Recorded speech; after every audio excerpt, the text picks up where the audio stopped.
Você vai fazer concurso público e descobriu que tem dissertação argumentativa no seu edital e precisa fazer a dissertação. As provas aí, PM, por exemplo, não importa qual seja o estado, você está vendo que cada vez mais entra a questão da dissertação. Você está vendo que nos tribunais de justiça também. A própria Receita Federal traz a questão discursiva, não é propriamente a dissertação argumentativa, mas é uma questão discursiva. As questões discursivas, portanto, dentro delas a dissertação argumentativa, tornaram-se muito comum nas provas de concurso público, coisa que não acontecia antigamente. Mas como é que isso funciona, afinal de contas? Eu quero quebrar vários mitos e vou ensinar para vocês os 6 grandes critérios que interessam para você na hora da produção de uma questão discursiva, que faz parte do fundamento da produção textual. Você vai assistir esse vídeo até o fim e eu vou mostrar para você como é que a coisa funciona em 6 grandes passos para você conseguir uma nota tão importante na sua vida. Eu sou o professor Ricardo Russo, trabalho com produção textual, sou formado em letras, sou formado em jornalismo, bacharel em comunicação social, professor de graduação na universidade, dando aulas para jornalistas, advogados de modo geral, e trabalho já há muito tempo com produção textual e conheço muito bem, porque fui treinado por bancas de concurso público, a correção de textos e a observância, afinal de contas, do que é uma boa redação. E, claro, trago para vocês aqui a minha experiência de tanto tempo, sendo da área, sendo, portanto, um professor que está acostumado a se debruçar junto com o aluno para produzir o texto, eu sei quais são os erros, quais são os problemas, e por isso que eu tenho essa possibilidade de mostrar a vocês o caminho do que é uma boa produção textual. Na preparação para uma prova de concurso público com questões discursivas, a questão discursiva tem um peso relevante, é fundamental para o seu projeto de conquista de uma vaga, enfim, e é uma parte bem subjetiva e os candidatos têm muito receio porque é uma parte subjetiva, ele vai ter de produzir ideias, ele vai ter de produzir um texto escrito dentro do que a gente chama de norma culta. Isso tudo cria uma dificuldade, uma ansiedade muito grande para o candidato. Então, pensando nisso, eu estou postando esse vídeo aqui para vocês, dando uma orientação geral nos seus estudos, porque isso para mim é bem importante como professor, a orientação de como você deve estudar. E a gente tem observado que muitas coisas não estão bem colocadas, o candidato não sabe muito bem como estudar a dissertação, essas questões, as famosas questões discursivas. A primeira grande recomendação que eu vou dar a vocês é muito simples. Toda questão discursiva, ela obedece a critérios que são basicamente critérios universais. O que vale a dizer, portanto, que não importa qual seja a banca. Então, Sebrasp, Fundação Getúlio Vargas, Fundação Carlos Chagas, ou quaisquer outras bancas, né, Vunesp, enfim, quaisquer outras bancas, elas vão ter de obedecer a alguns critérios que são considerados universais na boa produção textual. E esses critérios foram estabelecidos a partir da década de 70 nos vestibulares, quando aparece o nome redação, porque até então não era um nome redação que se usava uma composição, né, a redação, e dentro do nome redação, que é tirado justamente do jornalismo, vem vários critérios da boa produção textual que estão associados à produção de um texto jornalístico, como clareza, coesão, concisão. Todos esses nomes, gente, são usados na área do jornalismo, como uma boa produção textual. E o que a gente observou a partir daí é que os vestibulares de concursos públicos e a produção textual passou a introjetar esses grandes conceitos. Então não há como fugir a eles. Você vai observar no edital que vão aparecer esses conceitos de clareza, objetividade, coesão textual, que são discutidos largamente já no ensino médio, a partir dos anos 80, né, do século passado, quando a gente começa a discutir esses critérios. Portanto, esses critérios eles não são nenhuma novidade. Eles não são uma atribuição exclusiva de Sebrasp, não é, ou FCC, ou seja, qual for a banca. Todas as bancas vão ter de levar esses critérios em consideração. Então, independente do fato da banca em si, que vai fazer o seu concurso, você tem de saber fazer uma dissertação argumentativa. E o que é uma dissertação argumentativa? Ela obedece a critérios muito próprios, é isso que nós vamos ver aqui. Ou seja, antes de você pensar como é que eu faço, como é que cai, como é que é a dissertação argumentativa no Sebrasp, no Sebrasp ou na FCC, a dissertação argumentativa é igual em todas as bancas. O que mudam são alguns critérios que são mais ou menos pesados, mais ou menos relevados, mas você precisa saber fazer uma dissertação argumentativa. Sabendo fazer, aí a gente vai ver a adaptação e o que muda de uma banca para outra. Tudo isso a gente vai ver aqui nesse vídeo, então me acompanha aqui. Vamos lá, dissertação argumentativa para concursos públicos. Vamos ver como é que funciona, então, a tal da dissertação argumentativa. A primeira coisa que releva, que é importante, é você observar esses pontos essenciais. Eu vou eleger esses 6 pontos, na verdade. Não são 4, são 6. Legal? Eu vou incluir aqui mais 2, né? Mas eu quero que você entenda esses 6 pontos. Uma boa dissertação parte de 6 pontos fundamentais em qualquer edital. Uma dissertação precisa ter estrutura. E a primeira coisa que a gente tem de pensar é na estrutura. Qual é a estrutura de uma dissertação? A estrutura de uma dissertação, meus queridos, obedece àquele velho critério que você bem conhece, que é começo, meio e fim. Então é preciso que o examinador, ao verificar o seu texto e verificar se você domina bem a estrutura, se há um parágrafo de abertura que anuncia aquilo que vai ser abordado, se há um parágrafo de fechamento para aquelas ideias, e se há 1, 2 ou 3, enfim, parágrafos de desenvolvimento. Então, é preciso relatar a vocês que, quando falamos em parágrafos de desenvolvimento, o lugar de dizer, o lugar de argumentar, de trazer os seus argumentos, é justamente no desenvolvimento, e não na introdução e nem na conclusão. O lugar de dizer, o lugar de desenvolver ideias é no desenvolvimento. O que vale a dizer que tanto a introdução como a conclusão, elas são sintéticas, ou seja, a introdução ela vai anunciar o que você vai abordar. Portanto, ela tem que ter 5, no máximo 6 linhas. A mesma coisa a conclusão. A conclusão não é para você trazer ideias novas, mas é para você fazer os fechamentos daquelas ideias, confirmando uma forma de concluir é essa, confirmando aquilo que foi dito, ou trazendo soluções, se a banca pedir soluções. Se não pedir, você não é obrigado a apontar soluções, né? Então, isso aqui é relevante.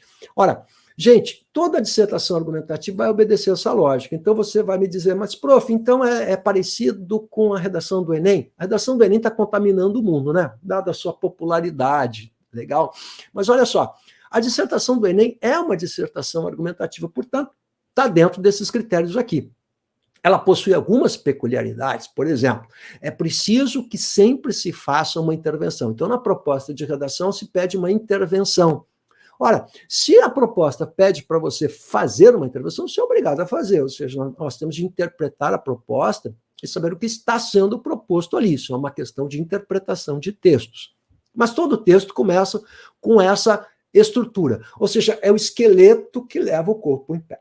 Então, você precisa da estrutura. E a primeira coisa que o avaliador vai olhar é se há um parágrafo que anuncia o assunto, se há um que desfecha, e pelo menos se há 1 ou 2 ou 3 parágrafos de desenvolvimento. Eu gosto muito desse padrão, que é o padrão universal, de 20 a 30 linhas, que é o número de linhas que se emprega nesse caso, com 2 parágrafos de desenvolvimento, que eu vou chamar aqui de desenvolvimento 1 e desenvolvimento 2. Bacana? Vamos usar essa nomenclatura aqui. Legal? Então, tendo a estrutura, eu quero que você introjete essas 4 caixinhas aqui. Legal? Feito isso, se eu tenho uma estrutura, a gente vai para a questão agora da coesão textual. A coesão textual significa dizer que eu preciso fazer ligações. Ou seja, o que é um texto coeso? Um texto coeso, e há várias formas de coesão, mas eu vou simplificar aqui, é aquele texto que vai trazer amarras. Mas essas amarras, basicamente, no Enem também é assim, elas estão na superfície do texto, elas vão aparecer no texto. Vamos melhorar um pouquinho isso? Então, eu vou pegar aqui para mostrar isso mais claramente para vocês, essa redação de um aluno que fez a redação. Olha só, eu vou dar aquela panorâmica, O avaliador, bom avaliador, treinado a fazer avaliações, ele vai dar aquela famosa panorâmica, aquela olhada geral para verificar se isso de fato é uma dissertação. Ele vai observar que existe um parágrafo inicial ali com 6 linhas, você está observando, que existe um parágrafo de fechamento e são 3 parágrafos de desenvolvimento. Bom, por que é que eu não gosto de 3 parágrafos de desenvolvimento? Porque eles vão ficar muito curtos e, portanto, haverá problemas de argumentação, que é outro ponto na nossa discussão. Mas vamos lá, eu estou falando de coesão textual. Então, olha só, a primeira coisa que eu vou observar é verificar se esse aluno tem boas noções de coesão. Então, eu vou verificar como ele começa os parágrafos. Se nos parágrafos existe um elemento de coesão. Por exemplo, na conclusão, ele começa com portanto. No parágrafo anterior, na linha 21, ele usa nesse contexto. Na linha 7, ele começa aquele parágrafo com em um primeiro momento, ou seja, em que ele abre a discussão. Então, olha só, esse aluno tem uma noção, sim, do que seja a coesão textual. Isso é ponto para ele. Então, você está começando os parágrafos com elementos coesivos. A gente vai chamar esses elementos coesivos de elementos coesivos de abertura de parágrafo. Muito bem. Portanto, entre parágrafos. Beleza? Mas agora eu vou olhar dentro do parágrafo. E dentro do parágrafo eu vou observar algumas coisas. Por exemplo, o segundo parágrafo do texto diz assim: em um primeiro momento, o avanço tecnológico proporciona segurança, celeridade e precisão nas atividades desenvolvidas pelos policiais, tendo em vista tratar-se de atividade de risco e de valor social. Razão esta que exige cada vez mais um trabalho de inteligência. Muito bem. O que nós observamos aqui já de imediato? Isso vai estar no olho do avaliador. Isso é bem importante para você. Que esse parágrafo todo foi construído basicamente com dois períodos, não é? E olha só, ele termina um período e começa um outro período com razão esta. Olha só, o que a gente pode observar? Que ele não tem uma boa noção de construção de períodos. Você precisa ter, no máximo, no mínimo, 2 períodos por parágrafo. Ele fez isso aqui. Mas no parágrafo seguinte, ele já vai apresentar esse outro problema. Olha lá, ó. Você vai ver que ele não usa, ele usa apenas, isso mesmo, ó, só um período, e vai até o fim com ele. Ó. Temos como uma das vantagens a diminuição do tempo de resposta do delito praticado. Você observa, ó, e segue, ó. Segue o caminho percorrido do agente por meio de... e por aí vai, e você não observa, ele só vai ter um ponto no final. Ora, claramente esse candidato ele tem problema de construção de períodos, e aqui ele vai perder pontos na coesão textual. Ou seja, prof, como é que eu faço então? Você precisa ter 2, 3 linhas no máximo, um pontinho, respire e vamos de novo. Atenta que a própria introdução desse candidato também foi feita num único período. Então, ele não tem uma boa construção de períodos. Vamos ver a introdução? Vamos ver se é uma boa introdução. Olha lá. A tecnologia na área policial tornou-se fundamental e de relevante importância. Já é possível perceber que as organizações criminosas vêm evoluindo e se atualizando. Desse modo, as polícias precisam empregar de novas tecnologias a fim de combater o crime organizado. Ele fez tudo num único período. Você vê, observa como ele não sabe construir períodos, e é um candidato que vai perder pontos importantes, ele vai precisar melhorar isso. Legal? Por quê? Porque isso não é um padrão de aprovação. Ou seja, um padrão de aprovação seria aquela redação em que você tem 80% do rendimento, ou seja, que o candidato consegue tirar 8 pontos em 10, ou 80 em 100, ou 800 em 1000, não importa, mas 80% de rendimento. Esse seria o candidato competitivo. Não é o caso desse candidato aqui já de imediato. Por quê? Porque ele não sabe construir um período. Atenta bem à introdução dele, olha lá. A tecnologia na área policial torna-se fundamental e de relevante importância.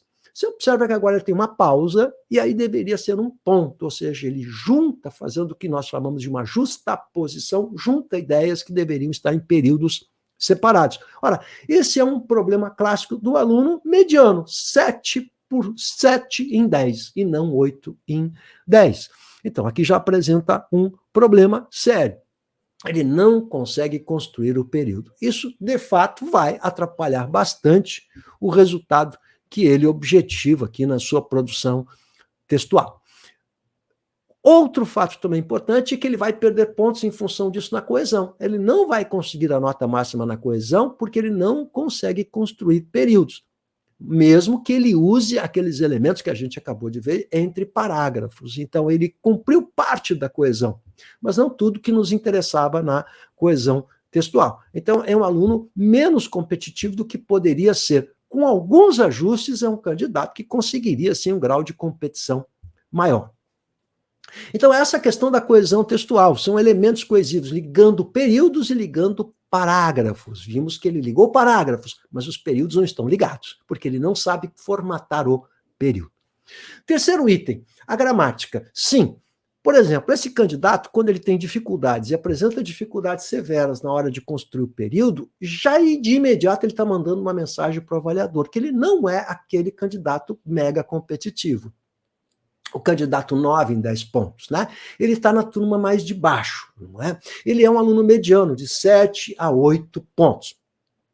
Ele vai ter problemas de pontuação, de um modo geral, e problemas de construção de períodos. Dentro da gramática, o que a gente observa nos candidatos são muitos erros relacionados à pontuação, especialmente o uso da vírgula, e à questão de ortografia, mais especificamente a acentuação.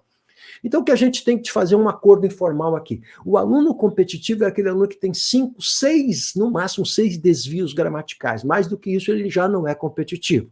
Ou explicando de outra maneira, se você tiver 15 desvios, você não é um aluno competitivo, isso vai prejudicar, sim, a sua nota. O que equivale a dizer que muitos desvios vão tirar a sua possibilidade de aprovação e vão impedir você de conseguir sua vaga. Então, é preciso reduzir isso. Como é que se faz isso? Com o trabalho integrado, que é o que eu faço, e personalizado, em que o aluno vai produzir o texto e eu faço a devolutiva por meio de 1 hora de aula, em que eu vou mostrando os erros dele, para buscar na próxima redação que ele consiga corrigir parte desses erros. E a gente vai diminuindo paulatinamente os desvios, reduzindo os desvios até deixar esses desvios dentro daquilo que nós vamos considerar como administrável, legal? Aquilo que nos possibilita uma boa nota. Mas isso só pode ser feito por esse trabalho. Por isso que eu estou deixando para você aqui meu número do WhatsApp, aqui na descrição do vídeo. Dá uma olhadinha na descrição do vídeo, você vai ver o contato para mostrar para você como é que a gente pode trabalhar a redação ajudando você nesse trabalho personalizado, olhando o seu erro, atribuindo nota, mostrando o que você tem que fazer, mandando material para você. Ó, está errando pontuação, o que está errando na pontuação?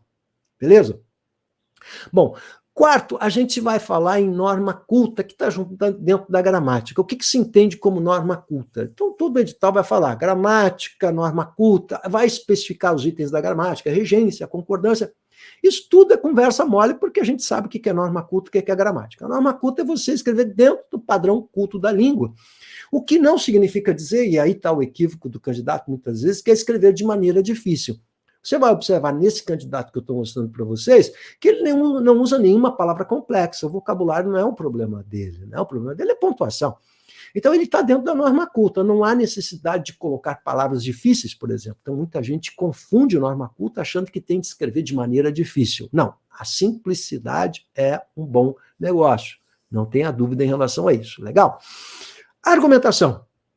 Vamos observar de novo nesse exemplo que eu mostrei para vocês aqui a questão da argumentação, para a gente entender melhor o que seja isso. A argumentação é uma parte subjetiva, sim, bem subjetiva, da análise textual. E é isso que eu preciso mostrar a vocês, porque o que é exatamente uma argumentação? Então, vejamos, olha só. Vou de novo voltar esse texto, você me acompanha aqui? Vamos lá? Olha só. Diz assim, a tecnologia na área policial tornou-se fundamental e de relevante importância. Bom, o que ele vai discutir, então? A tecnologia na área policial. Isso é uma proposta de redação que a gente está tentando, por exemplo, a Polícia Federal, que gosta de usar muito temas ligados a essa área, esse campo de significado. Ponto, respira. Já é possível perceber que as organizações criminosas, aí não tem crase, olha como é uma crase, um erro comum de crase, um erro banal de crase, o que mostra que esse candidato não é um candidato 8 em 10. Isso aqui já revela claramente para o avaliador isso, né? Porque é um erro bem grosseiro de crase, ó.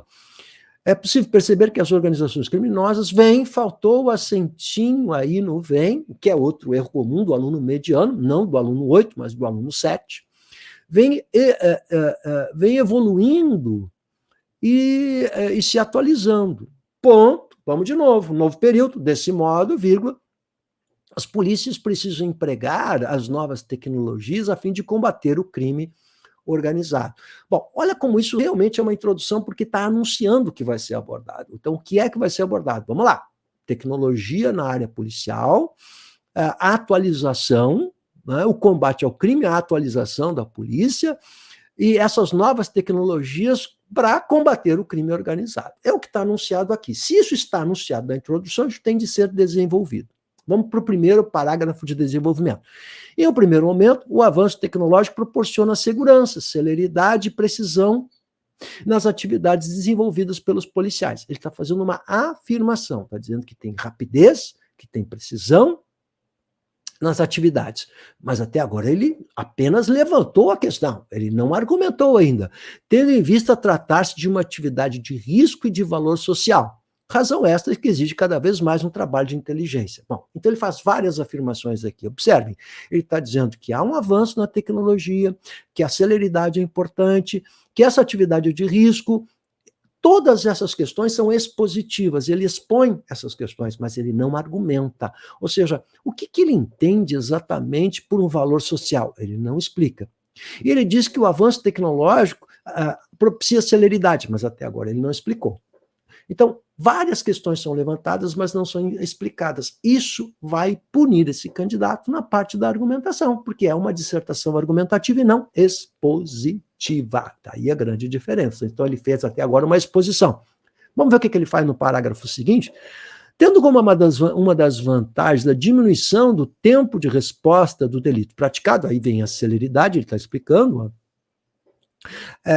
rastrear o caminho percorrido do agente por meio de monitoramento eletrônico, em alguns casos mais avançados, fazer o reconhecimento facial, a identidade e, consequentemente, a rápida propagação da informação. Ele está mostrando a agilidade da informação. Isso dá celeridade, mas isso ficou solto. Ele está aqui mostrando a questão da celeridade. Muito mais fácil se ele pegasse naquele parágrafo e discutisse a questão da celeridade na precisão e desse esses exemplos num único parágrafo, juntasse tudo isso num único parágrafo.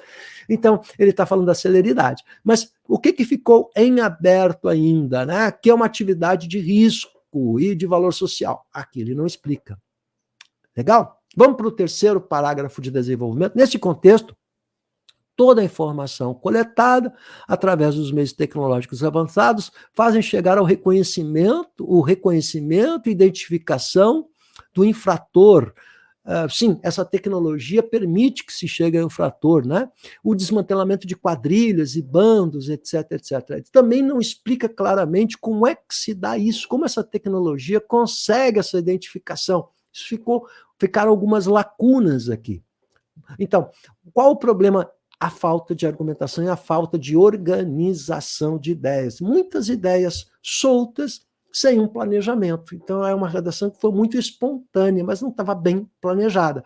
Por isso que o planejamento é ponto vital para se conseguir uma boa redação.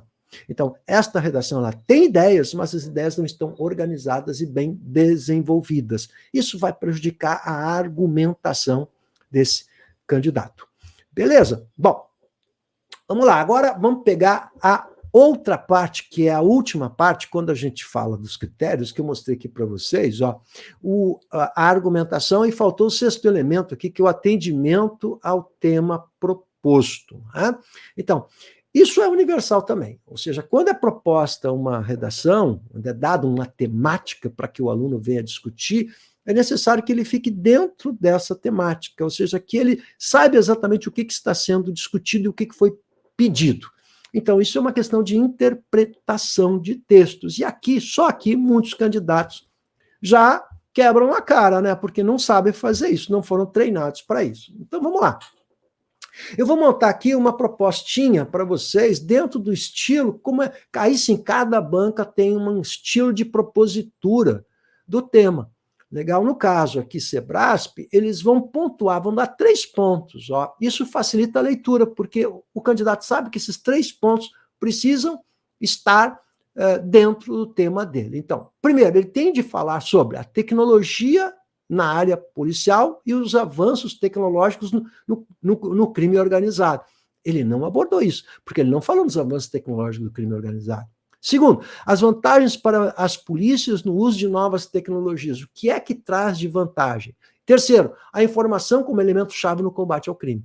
Ou seja, como a informação pode ser o elemento-chave para combater o crime. Ora, se eu tenho 3 ideias aqui, eu poderia no planejamento, e isso é Sebrasp, eu poderia no planejamento colocar desenvolvimento 1, item número 1, desenvolvimento 2, o item número 2, e na conclusão fazer essa amarração, mostrando essa questão da informação, amarrando com os outros 2 recortes feitos aqui. Então, são 3 recortes de um tema que é um tema amplo, que trata a tecnologia na área policial, mas eles estão pontuando quais os aspectos. Então, isso é a adequação à proposta. Eu tenho de tratar os tópicos que estão aqui nessas frases temáticas, que são 3 frases temáticas. É isso que a gente vai chamar de adequação à proposta. Se eu não estiver adequado à proposta, eu estarei tangenciando, ou parcialmente, ou totalmente aquilo que está sendo pedido. Bom, mas como é que a gente faz então, professor? Não adianta você assistir o meu vídeo, não adianta você assistir a vídeos muito bacanas que você pode encontrar na internet, há muita coisa sobre esse material, se você não fizer a redação. Portanto, fazer uma boa redação pressupõe que você treine. Por isso que eu montei um projeto em que você vai fazer redações pelo Classroom e você vai ter a devolutiva por online, por um aplicativo. Eu vou chamar o aluno no Meet e 1 hora eu vou ficar dissecando a problemática dele. Isso traz resultados rápidos. Por quê? Porque é o mesmo professor que faz a correção. E eu posso ver a evolução dos seus problemas. Então, para você que está fazendo PM, para você que vai fazer Receita Federal, para você que vai precisar da questão discursiva, esse é o melhor caminho. Um tratamento personalizado com resultados rápidos, com uma boa devolutiva. Se você não entender a correção, e entender o que é uma correção e quais os critérios, que são esses 6 que eu coloquei aí, não adianta. É preciso fazer isso, independente, antes mesmo de saber qual a banca. Você precisa saber o que é uma dissertação argumentativa e essas leis que eu coloquei aqui, que são 6 pontos fundamentais, que servem para qualquer dissertação. Legal? Se você gostou, dá um joinha, recomenda para a galera aí. Vamos lá, te inscreve no canal, ajuda o professor e mande aí as suas recomendações e sugestões, beleza?